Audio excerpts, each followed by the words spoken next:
O Morro dos Ventos Uivantes, capítulo 3. Enquanto me guiava a escada acima, ela me recomendou que eu escondesse a vela e não fizesse barulho, pois o patrão tinha estranhas ideias sobre o quarto que eu iria ocupar. E nunca permitia que qualquer pessoa se hospedasse lá. Perguntei-lhe a razão. Ela disse que não sabia. Fazia só 1 ano ou 2 que estava na casa e tinha acontecido tantas coisas esquisitas que ela não se dava o trabalho de ser curiosa. Entorpecido demais para ser curioso também, tranquei a porta e olhei ao redor em busca da cama. Toda a mobília consistia em uma poltrona, um guarda-roupa e um enorme armário de carvalho com recortes quadrados no alto que pareciam janelas de carruagem. Aproximei-me, olhei o interior e percebi que se tratava de uma espécie de cama antiquada, convenientemente projetada para evitar a necessidade de cada membro da família ter o seu próprio espaço. Na realidade, formava um pequeno closet, e o peitoril de uma das janelas servia como mesa. Abri as portas, almofadadas, entrei com a vela, fechei-as outra vez e senti-me protegido da vigilância de Heathcliff e de qualquer outro. Coloquei a vela sobre uma prateleira que tinha alguns livros, estragados pelo mofo, empilhados no canto, e estava coberta de escritos raspados na pintura. Estes escritos, porém, representavam apenas um nome, repetido em todos os tipos de caracteres grandes e pequenos: Catherine Earnshaw, variando aqui e ali para Catherine Heathcliff, e então mudando outra vez para Catherine Linton. Com uma apatia insossa, apoiei a cabeça na janela e continuei soletrando os nomes Catherine Earnshaw, Heathcliff, Linton, até que os meus olhos se fecharam.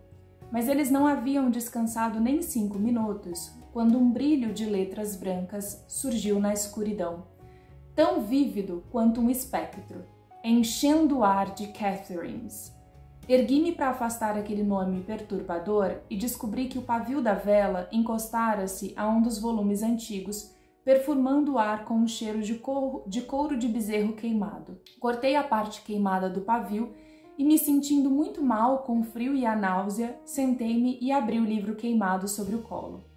Era um exemplar do Novo Testamento, em letras miúdas e cheirando terrivelmente a mofo. Uma folha de rosto continha a inscrição: "Este livro pertence a Catherine Earnshaw", e uma data de 1/4 de século atrás. Fechei-o e peguei outro, depois outro, até que examinei todos. A biblioteca de Catherine era seleta e o estado dilapidado dos livros provava que tinha sido bem usada, embora não de todo para um propósito legítimo. Era raro algum capítulo escapar de um comentário à tinta, ou assim parecia, pelo menos, cobrindo todos os espaços em branco da página. Alguns eram frases soltas, outros tomavam a forma de um diário regular rabiscado por uma mão infantil hesitante. No alto de uma página extra, um verdadeiro tesouro, de certo, quando foi descoberta. Me diverti muito ao contemplar uma excelente caricatura do meu amigo Joseph, um pouco tosca, mas vigorosa. Isso me despertou um interesse imediato pela desconhecida Catherine e então me pus a decifrar os seus hieróglifos desbotados pelo tempo. Que domingo horrível! Começava o parágrafo seguinte. Queria que meu pai estivesse vivo. Hindley é um substituto detestável. A sua conduta para com Heathcliff é cruel. H e eu vamos nos rebelar essa noite. Demos os primeiros passos nesse sentido. Choveu durante todo o dia. Não pudemos ir à igreja. Então Joseph teve que juntar a sua congregação no sótão. E quando Hindley e a esposa se aqueciam confortavelmente diante da lareira, fazendo qualquer coisa menos ler a Bíblia, posso garantir, eu e Heathcliff e o pobre menino que cuida dos animais fomos obrigados a pegar os nossos livros de orações e subir. Fomos colocados em fila sobre um saco de milho, gemendo e tiritando de frio, esperando que Joseph também tremesse de frio. Assim ele faria um sermão mais curto para o seu próprio bem. Triste ilusão. O serviço durou 3 horas exatas e meu irmão ainda teve o descaramento de exclamar quando nos viu descendo: "O quê? Já acabaram?" Nos domingos, à tardinha, costumávamos brincar se não fizéssemos muito barulho. Agora, um simples risinho é motivo para nos colocarem de castigo. "Vocês esquecem que tem um patrão aqui", disse o tirano. "Vou acabar com o primeiro que me tirar do sério. Exijo completa compostura e silêncio." Ah, foi você, menino? Francis, querida, puxe o cabelo dele quando passar. Eu o ouvi estalar os dedos. Francis puxou-lhe o cabelo com vontade e então foi se sentar no colo do marido e os dois ficaram lá, como dois bebês, beijando-se e dizendo bobagens. Uma tagarelice tola que era até vergonhosa. Escondemo-nos como podíamos, sob o arco do guarda-louça. Eu tinha acabado de juntar os nossos aventais e os estendera como uma cortina quando Joseph entrou vindo dos estábulos. Ele derrubou minha cortina, estapeou-me e grasnou. O patrão mal acabou de ser enterrado. O sabá ainda não terminou. As palavras do evangelho ainda estão nos seus ouvidos e vocês já estão se divertindo. Tenham vergonha. Sentem-se, seus malcriados. Há muitos livros bons por aqui se querem ler. Sentem-se e pensem nas salvações das suas almas. Dizendo isso, ele nos obrigou a mudar de posição, de modo que pudéssemos receber um pouco de luz do fogo distante para iluminar os volumes que ele nos empurrou. Não pude suportar isso. Peguei o volume sujo que ele me dera e atirei-o no canil, jurando que odiava um bom livro. Heathcliff chutou dele para o mesmo lugar. Foi um pandemônio.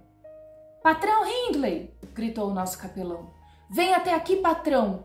Miss Cathy despedaçou a capa do Armadura da Salvação. E Heathcliff chutou a primeira parte do longo caminho para a destruição. Não é justo que o senhor os deixe escapar assim. O velho senhor teria castigado os dois severamente, mas ele já se foi dessa vida. Hindley disparou do seu paraíso junto à lareira e, pegando um de nós pelo colarinho e o outro pelo braço, atirou-nos no fundo da cozinha, onde garantiu Joseph era certo que o diabo viria nos pegar. Assim, confortados, cada um de nós buscou um canto para esperar a sua chegada. Consegui apanhar este livro e um tinteiro em uma das estantes, deixei a porta entreaberta para ter um pouco de luz e estou ocupada em escrever há 20 minutos. Meu companheiro, porém, está impaciente e propõe que peguemos a capa da leiteira para nos abrigar e fujamos para a charneca. Uma sugestão agradável, pois se o velho Ranzins entrar, vai acreditar que sua profecia se cumpriu. E nós não sentiríamos mais o frio e a umidade debaixo da chuva do que sentíamos aqui. Suponho que Catherine tenha cumprido seu plano, pois no parágrafo seguinte ela tratava de outro assunto. Tornara-se muito chorosa. "Nunca imaginei que Hindley me faria chorar assim", ela escreveu. "Minha cabeça dói tanto que mal consigo mantê-la no travesseiro. Ainda assim, não posso me entregar. Pobre Heathcliff. Hindley chama-o de vagabundo e não permite mais que se sente conosco ou que faça as refeições conosco outra vez. Além disso, proibiu-nos de brincar juntos, ameaçando expulsá-los de casa se desobedecêssemos às suas ordens. Acusou nosso pai, como ele ousa, de tratar H com muita indulgência e jura que vai colocá-lo no seu devido lugar." Comecei a cochilar em cima da página escura. Meus olhos vagavam do manuscrito para o que estava impresso na página. Vi um título enfeitado de vermelho, 70 vezes 7, e o primeiro 71º. Um sermão piedoso feito pelo reverendo Jabez Branderham, da capela de não vou ler isso, South. E enquanto eu estava semiconsciente, forçando a minha mente para descobrir o que Jabez fez com aquele tema, caí deitado na cama e adormeci. Ai de mim, eram os efeitos de um mau chá, de um mau temperamento. O que mais poderia ter me feito passar por uma noite tão terrível? Não me lembro de nenhuma outra noite que fosse comparável a essa desde que comecei a ser capaz de entender o sofrimento. Comecei a sonhar, assim que perdi a noção de onde me encontrava. Sonhei que era de manhã e que eu estava a caminho da casa guiado por Joseph. Havia mais de 1 metro de neve acumulado na estrada, e enquanto atolávamos, meu companheiro me aborrecia com censuras constantes por eu não ter trazido um cajado de peregrino. Dizia que eu nunca poderia entrar em casa sem um e sacudiu orgulhoso um pesado bastão, que eu entendi tratar-se de tal cajado de peregrino. Por um momento, achei absurdo precisar de tal arma para conseguir entrar na minha própria casa. Então me ocorreu uma outra ideia. Eu não estava indo para lá. Estávamos viajando para ouvir o famoso orador Jabez sobre o texto 70 vezes 7. E um dos três, Joseph, o pastor ou eu mesmo, tinha cometido um pecado, o primeiro do 71º, e seria publicamente denunciado ou excomungado. Chegamos à capela, eu já havia passado por ali nos meus passeios 2 ou 3 vezes, Ficava num vale entre duas colinas, um vale elevado perto de um pântano, cuja matéria turfosa dizem ser ótima para embalsamar os poucos corpos depositados lá. O telhado estava inteiro até agora, mas como o salário do pastor é de apenas 20 libras por ano, mais uma casa com 2 cômodos, ameaçando logo transformar-se em um só, ninguém quer assumir os deveres de pastor daquele lugar, especialmente quando é voz corrente que o seu rebanho preferiria deixá-lo morrer de fome, aumentar o seu salário do próprio bolso em 1 centavo que seja. No entanto, no meu sonho, Jabez tinha uma congregação grande e atenta, e ele pregou. Meu bom Deus, e que sermão!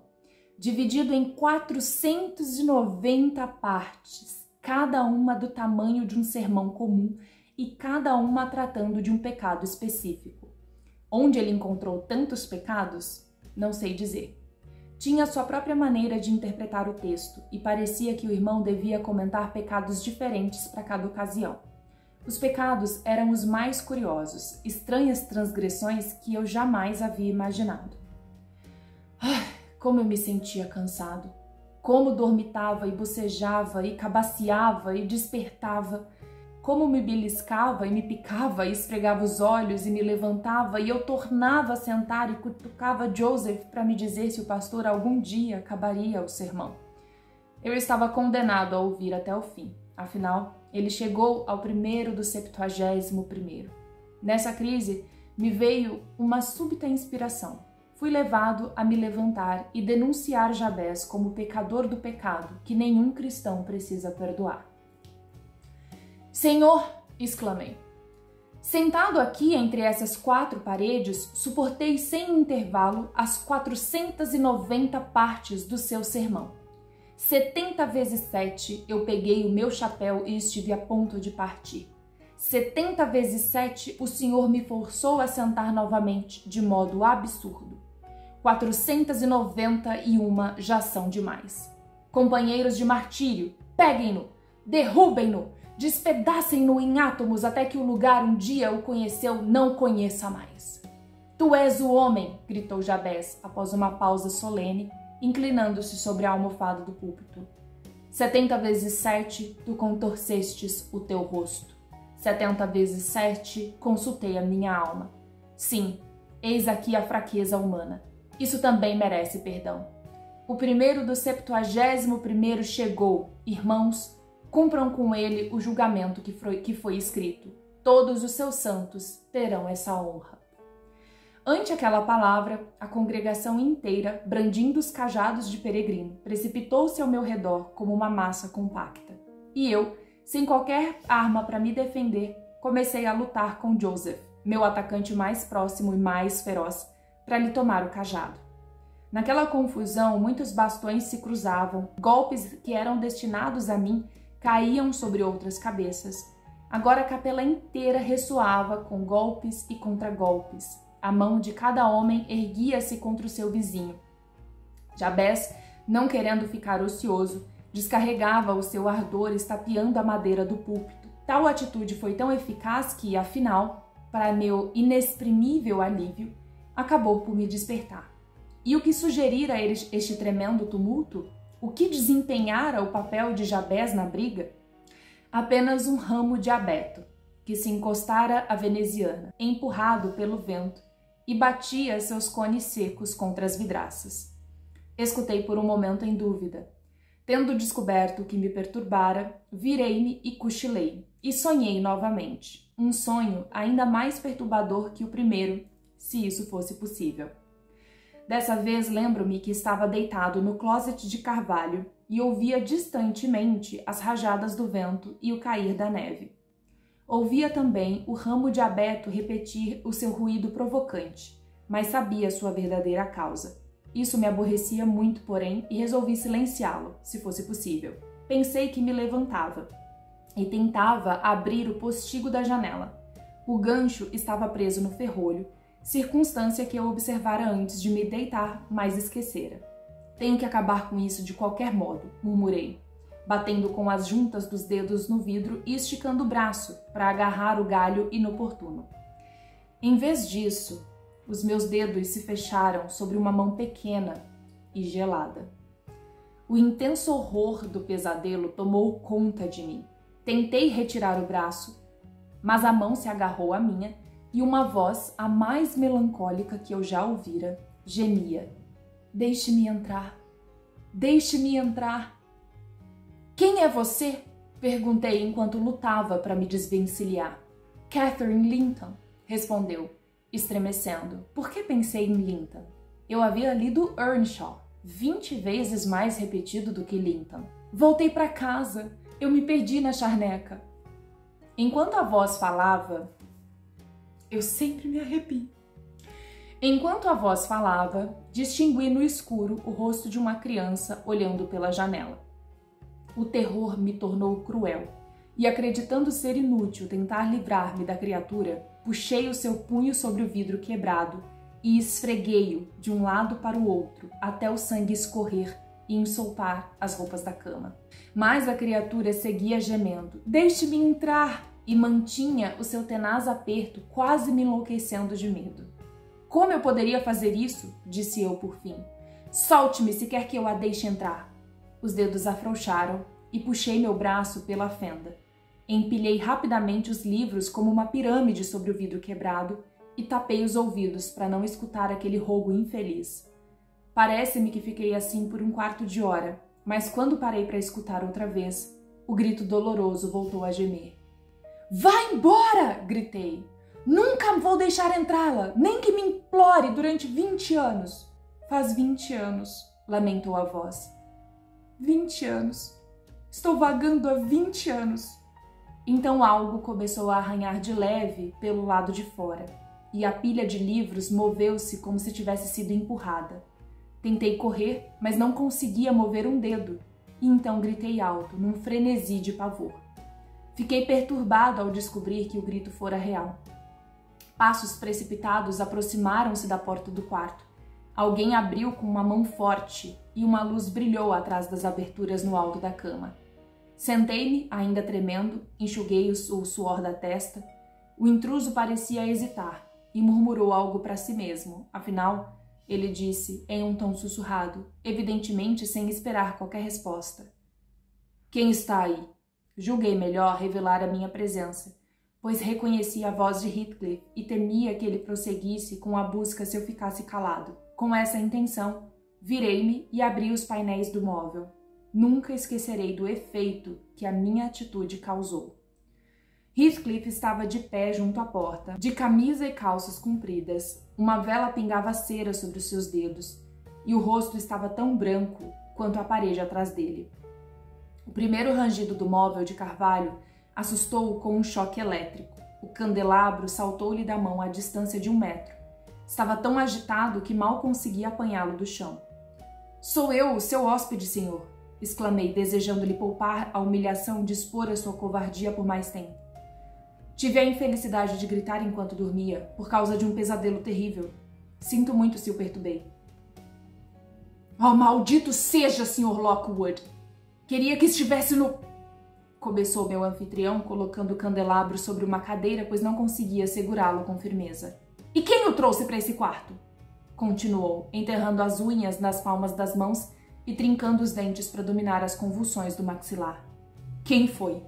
Tenho vontade de expulsá-lo da casa agora mesmo." "Foi a sua criada", respondi, saltando para o chão e pegando rapidamente as minhas roupas. "Eu não me importaria se a expulsasse, Sr. Heathcliff. Ela bem merece. Imagino que queira outra prova de que este quarto é mal assombrado, às minhas custas. Bem, de fato é. Está repleto de fantasmas e demônios. O senhor tinha razão em trancá-lo, isso eu lhe asseguro. Ninguém lhe agradecerá por um cochilo nesse antro." "O que quer dizer?" perguntou Heathcliff. "O que está fazendo? Deite-se e termine de dormir uma vez que já está aqui, mas pelo amor de Deus não torne a gritar daquele jeito pavoroso. Não há desculpa para isso, a menos que alguém estivesse lhe cortando a garganta. Se aquele pequeno demônio tivesse entrado pela janela, com certeza teria me estrangulado", respondi. "Não estou disposto a suportar a perseguição dos seus hospitaleiros antepassados outra vez. O reverendo Jabez, por acaso, não seria seu parente por parte de mãe? E aquela insolente da Catherine Linton, ou Earnshaw, ou como quer que se chame? Ela deve ter sido uma criança enjeitada. Alminha malvada. Contou-me que está vagando pela terra há 20 anos. Um castigo justo para os seus pecados mortais, eu não tenho a menor dúvida. Mal tinha dito essas palavras quando me lembrei da associação do nome Heathcliff com o de Catherine no livro. Um fato que eu havia esquecido completamente até aquele momento. Fiquei ruborizado com a minha falta de consideração, mas sem demonstrar consciência da ofensa, apressei-me a acrescentar. A verdade, Sr. Heathcliff, é que passei a primeira parte da noite. Parei outra vez, pois estava a ponto de dizer, lendo esses volumes antigos, o que teria revelado meu conhecimento de seu conteúdo impresso ou manuscrito. Então, corrigindo-me, continuei, soletrando os nomes rabiscados no peitoril da janela. Ocupação maçante só para me ajudar a dormir, como contar números ou... O que está querendo dizer falando deste modo comigo? Trovejou Heathcliff com selvagem veemência. Como ousa falar assim? Debaixo do meu teto? Meu Deus, só pode estar louco! E batia na testa com raiva. Eu não sabia se ficava ofendido ou continuava a minha explicação, mas ele parecia tão afetado que tive pena e prossegui falando dos meus sonhos. Contei que nunca tinha ouvido antes o nome de Catherine Linton, mas de tanto ler e reler o nome, acabou por me impressionar. E se personificou assim que adormeci e perdi o controle sobre a minha imaginação. Heathcliff ia se retirando aos poucos para o abrigo da cama enquanto eu falava. Por fim, sentou-se quase escondido atrás dela. Adivinhei, porém, pela sua respiração irregular, que ele lutava para dominar um excesso de forte emoção. Não querendo demonstrar que percebera o seu conflito, continuei a vestir-me ruidosamente e olhei para o relógio, e monologuei sobre o cumprimento da noite. Não são nem 3 horas ainda. Podia jurar que já eram 6. O tempo aqui parece estar estagnado. Devemos ter nos recolhido a 8, seguramente. Sempre às 9. No inverno e levantamos às 4, disse Heathcliff, reprimindo um gemido, e como imaginei pelo movimento feito pela sombra do seu braço, enxugando uma lágrima. Então continuou. Sr. Lockwood, o senhor pode ficar no meu quarto. Só iria atrapalhar se descesse tão cedo, e o seu grito infantil mandou meu sono para o inferno. E o meu também, respondi. Vou passear no pátio até o dia clarear, então irei embora, e não precisa mais temer que minha intromissão se repita. Agora estou totalmente curado do desejo de procurar prazeres sociais, seja no campo ou na cidade. Um homem sensato deve encontrar companhia suficiente em si mesmo. Encantadora companhia, murmurou Heathcliff. Leve a vela e vá até onde lhe agradar. Eu o encontrarei em seguida, mas fique longe do pátio, pois os cães estão soltos. Quanto à sala, bem, Juno está de guarda lá. E não, o senhor não pode passear apenas pelas escadas e pelos corredores. Mas agora vá, descansarei em 2 minutos. Obedeci, pelo menos quanto a deixar o quarto. Então, sem saber aonde levavam os estreitos corredores, fiquei parado e fui testemunha involuntária de uma demonstração de superstição por parte do meu senhorio, que estranhamente desmentia o seu aparente bom senso. Ele subiu na cama e puxou com violência as venezianas, enquanto desatava a chorar sem controle. Entre, soluçava. Venha, Cathy. Oh, venha, só mais uma vez. Oh, amor do meu coração, ouça-me dessa vez. Ouça-me afinal, Catherine. O fantasma mostrou o capricho comum aos fantasmas. Não deu sinal de vida, mas a neve e o vento entraram em selvagem turbilhão, chegando até o lugar em que eu estava e apagando a luz. Havia tal angústia na explosão de sofrimento que acompanhava aquele delírio que, por compaixão, parei de perceber a sua loucura. Então saí dali furioso por ter chegado a escutar e irritado por ter contado meu ridículo pesadelo, já que causara aquela agonia. Apesar disso, o motivo estava além da minha compreensão. Desci cautelosamente para o andar de baixo e rumei para os fundos da cozinha, onde encostei a minha vela a um clarão do fogo para voltar a acendê-la. Nada se mexia, exceto por um gato cinza malhado que, rastejando das cinzas, saudou-me com um miado queixoso. 2 bancos de forma singular rodeavam quase inteiramente o fogão. Estiquei-me sobre um deles e o gato cinzento subiu no outro. Estávamos ambos cochilando antes que alguém invadisse o nosso recesso. Então chegou Joseph, descendo devagar por uma escada de madeira que desaparecia no teto através de um alçapão. Era a entrada do seu sótão, suponho. Lançou um olhar sinistro à pequena chama que eu conseguira atiçar entre as brasas, enxotou o gato do banco e, ocupando seu lugar vago, começou a tarefa de encher fumo em um enorme cachimbo. Era evidente que minha presença no seu santuário foi considerado um atrevimento vergonhoso demais para merecer reparo. Ele levou o cachimbo à boca, em silêncio, cruzou os braços e soprou uma fumaça. Deixei-o desfrutar o seu luxo sem incomodá-lo. Depois de inalar a última baforada e soltar um profundo suspiro, levantou-se e saiu tão solenemente quanto viera. Alguém de passo mais elástico entrou em seguida. Abri a boca para dizer bom dia, mas fechei-a outra vez, sem concluir o cumprimento. Era Harrington Earnshaw, que fazia suas preces sotto voce, em voz baixa. Uma série de pragas dirigidas contra todos os objetos em que tocava, enquanto examinava um canto em busca de uma pá ou uma picareta para retirar a neve. Olhou para baixo do banco, respirou fundo e considerou dispensável trocar civilidades comigo ou com meu companheiro, o gato. Adivinhei pelos seus preparativos que o caminho estava desimpedido. Deixei meu duro leito e fiz um movimento para segui-lo. Ele percebeu e bateu com a ponta da picareta numa porta interna, indicando com um grunhido que este era o lugar para onde eu deveria ir se quisesse mudar de pouso. A porta abria-se para casa, onde as mulheres já estavam em atividade. Zillah atiçava as labaredas da lareira com um imenso fole e Sra. Heathcliff, ajoelhada no chão, lia um livro à luz das chamas. Erguia a mão junto aos olhos para proteger-se do calor do fogo e parecia absorta na leitura. Só então se interrompia para repreender a criada que a cobria de faíscas ou para enxotar um cão que de vez em quando vinha esfregar o focinho no seu rosto. Fiquei surpreso de ver Heathcliff ali também. Estava parado junto ao fogo, de costas para mim, acabando de repreender severamente a pobre Zillah, que a todo momento interrompia sua tarefa para erguer a ponta do avental e dar um suspiro indignado. "E você, sua inútil?" gritou ele quando entrei, virando-se para Nora, e empregou uma palavra tão inofensiva quanto pata ou ovelha, mas geralmente considerada como uma maldição. "Aí está você, com seus truques de preguiçosa outra vez. Todos os outros ganham o pão que comem, mas você vive da minha caridade. Largue essa bobagem inútil e encontre algo para fazer. Você me pagará pela desgraça de tê-la sob as minhas vistas. Ouviu, rapariga condenada?" "Vou largar bobagem porque o senhor pode me obrigar caso eu recuse", respondeu a jovem, fechando o livro e atirando numa cadeira. "Mas não farei nada, só o que me agradar, mesmo que gaste a sua língua falando." Heathcliff ergueu a mão, porém sua interlocutora escapou para uma distância mais segura, obviamente familiarizada com o peso daquela mão. Sem vontade de assistir uma briga de cão e gato, adiantei-me com rapidez, como se estivesse ansioso para partilhar o calor do fogo, e fingindo desconhecer que interromperam uma disputa. Ambos tiveram um decoro suficiente para não prosseguir com as hostilidades. Heathcliff enfiou as mãos nos bolsos para fugir da tentação. Sra. Heathcliff ficou amuada e dirigiu-se para uma poltrona mais afastada, onde manteve a sua palavra, fazendo o papel de estátua durante o resto da minha permanência. Que não foi longa, por sinal. Recusei a acompanhá-los no café da manhã e, ao primeiro clarão do amanhecer, aproveitei a oportunidade para sair ao ar livre, agora já claro, mas silencioso e frio como gelo impalpável. Meu senhorio gritou-me que esperasse quando eu alcancei o final do jardim e se ofereceu para me acompanhar através da charneca. Foi bom que fizesse, pois todo o caminho na descida da colina era um oceano branco e encapelado. As elevações e depressões do terreno não correspondiam às elevações e depressões do solo. Muitos buracos, pelo menos, estavam cheios de neve até a borda. E fileiras de montículos de pedra, o refúgio das pedreiras, haviam alterado o mapa que eu guardara na mente quando fizera a caminhada na véspera.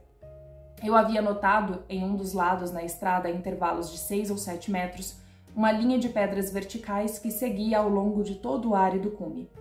Foram colocadas ali e cobertas com cal para que servisse como guias na escuridão, e também, no caso de uma nevasca como aquela, para evitar que se confundisse o pântano de um lado com a terra firme. Mas, com exceção de um pequeno ponto escuro aqui e ali, todos os sinais da existência haviam desaparecido. Meu companheiro precisava advertir-me com frequência para tomar a direita ou a esquerda quando eu acreditava estar seguindo corretamente as curvas da estrada. Conversamos pouco durante o caminho e ele parou à entrada do Parque Thrushcross, dizendo-me que agora não haveria mais como errar. Nossos adeuses limitaram-se a rápidos acenos de cabeça e segui adiante, confiando em meus próprios recursos, pois o chalé do zelador ainda está desocupado. A distância do portão do parque até a granja é de 2 milhas. Creio que consegui transformá-las em 4, perdendo-me entre as árvores e afundando até o pescoço na neve. Uma situação complicada que só aqueles que experimentaram podem avaliar. De todo modo, quaisquer que fossem os desvios, o relógio bateu 12 horas quando entrei em casa. Isso representava exatamente 1 hora para cada milha do caminho usual para o Morro dos Ventos Uivantes. O meu mobiliário humano e seus satélites correram para me receber, exclamando, em meio ao tumulto, que já tinham desistido de me ver outra vez. Todos imaginavam que eu havia morrido na noite anterior e só pensavam em como poderia organizar a busca pelos meus restos mortais. Pedi-lhes que ficassem quietas, agora que eu estava de volta, e exausto até a alma, arrastei-me escada acima. Ali, depois de vestir roupas secas e andar de um lado para o outro por 30 ou 40 minutos para restabelecer a circulação, passei para o estúdio, fraco como um gatinho, quase fraco demais para desfrutar do fogo acolhedor e do café fumegante que a criada havia preparado para me reanimar. Última estadia do Sir Lockwood no Morro dos Ventos Uivantes. E a experiência que ele teve foi de passar uma noite no quarto, supostamente, da Catherine Earnshaw Linton Heathcliff. Isso resume a rapariga. Enfim. E aquela experiência sobrenatural que ele viveu é o que vai dar o pontapé para a história da Catherine e do Heathcliff começar a ser contada. Eu quero saber o que vocês estão achando. Esse capítulo, ele sempre me deixa arrepiada da cabeça aos pés, por conta da descrição desse pesadelo que ele tem. Né? Ele está no quarto ali da Catherine e tem uma árvore do lado de fora da janela e os galhos estão batendo na janela e isso faz com que ele acabe tendo pesadelos com o barulho dos galhos. E logo em seguida a gente tem esse pesadelo dele com a própria Catherine, que fica aquele ponto de interrogação de: foi de fato um pesadelo? Ou Catherine realmente esteve ali na janela pedindo para entrar, vagando durante todo esse tempo? Porque assim, depois que a gente conhece a história, a gente sabe que pro céu ela não foi. Nem ela nem Heathcliff iriam pro céu. Então eu não ficaria surpresa se ela de fato ficasse vagando ali pelo Morro dos Ventos Uivantes. E uma coisa que me pega muito é ela ter se identificado como Catherine Linton, porque isso faz toda a diferença. E meio que reforça pra mim a possibilidade desse fantasma ter sido mais real do que o Sr. Lockwood poderia admitir. Deixa pra mim nos comentários o que você tá achando dessa leitura. Me conta se você tá curtindo até aqui. E a gente se vê no próximo capítulo. Beijo!